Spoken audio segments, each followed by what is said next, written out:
We're going to look at some more complicated examples of exponent problems where we have to use more than one of our rules, and we're going to simplify them, writing them with positive exponents only. That will be our goal, positive exponents only in all of these exponent problems. Our first example has a rather large expression in a numerator and then a little denominator tagging along. Inside our parentheses we have a 6 times an m to the negative 1, m to the 4, n to the negative 8, divided by 36, m to the third. That whole thing is squared. And then in the denominator we have a 6m n to the fifth. We're going to start by focusing on that big expression in the numerator. The method I'm going to present is not always the fastest, but it's usually pretty reliable. And it's very important to have a method that works every time when you're learning how to solve these problems. So the first thing I like to do is simplify anything I can inside the parentheses. And there's a lot of work we can do in these parentheses. For starters, 6 will divide into 36. This is a good place for a color. Leaving 6. And we notice that there are 3 factors with a base of m. So we can apply some rules to that. The rules will be the product and quotient rules where we add and subtract powers. N is going to come along for the ride. So we'll rewrite that.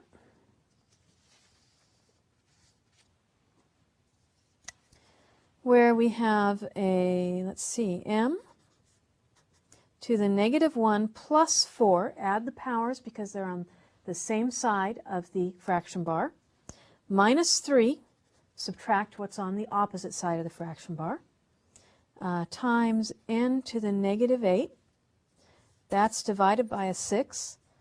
Whatever we get will be squared, and then that whole thing is still divided by 6 times m times n to the fifth. Well, inside we have m to the 0th power. Negative 1 plus 4 minus 3 gets us a 0th power. N to the negative 8 divided by 6, whole thing squared, and then divided by 6 times m times n to the fifth. We have a rule that says if I have a number, not 0, but some other number, and I raise it to the 0th power, it's equal to 1. So any number, any non-zero number raised to the 0th power equals 1. That means we can replace m to the 0th power with a 1. This is really beginning to look a lot better. Now we have,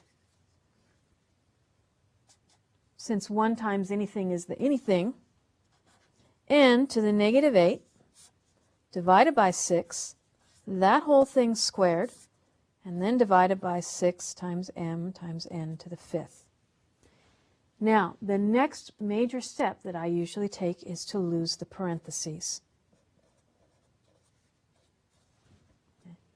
We're going to do this by applying the power of a product and power of a quotient rules generally, sometimes with a power to a power thrown in. What does that mean? It means when I have a bunch of stuff multiplied and divided together and it's raised to a power, I'm going to stick that power on every factor inside, and if I have another power, I multiply them. So our rules in symbols,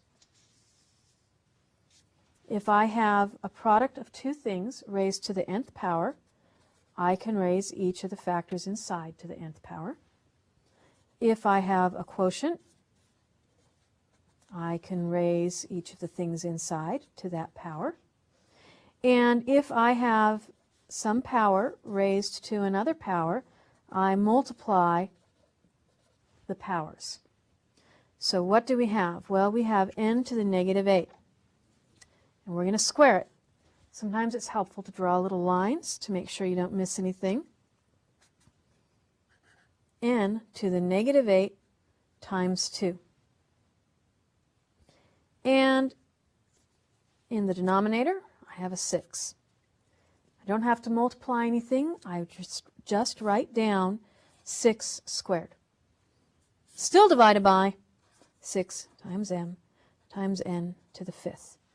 Well, we can simplify the n a little bit on the top there. That's n to the negative 16 divided by 6 squared divided by 6 times m times n to the 5th. I do not worry about the signs on the powers until very far along in the process, even another step past where we're at right now. I continue working on combining the things that I can combine on the outside now. And we've got a fraction divided by something.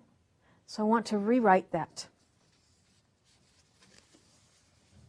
And I'm actually going to copy it fresh at the top of a new page.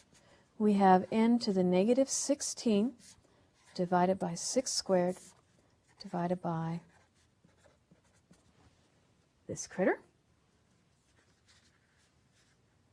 Let's rewrite that with an old-fashioned division symbol since we're dealing with fractions.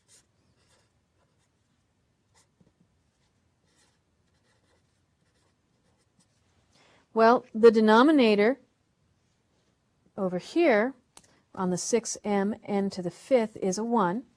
And when we divide fractions, we invert the second fraction and we multiply. So this is n to the negative 16 divided by 6 squared times 1 divided by 6 times m times n to the 5th. And you may have seen that earlier. You may have taken a shortcut along the way. But again, this is a method that will work, and I want to lay out steps that are pretty reliable. Well, now we are looking at more product and quotient rule work. We have an n in the numerator to the negative 16 power. We have an n to the 5th in the denominator. They're on opposite sides of the fraction bar, so we'll subtract their powers. So we have n to the negative 16 subtract 5. In the denominator, we have 6 to the second power times 6 to the first power. Remind ourselves of that.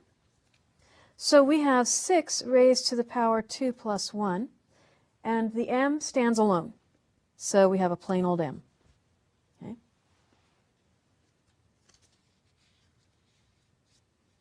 And I should label our third step. At this point, we've entered the third step of combining any things that we can on the outside.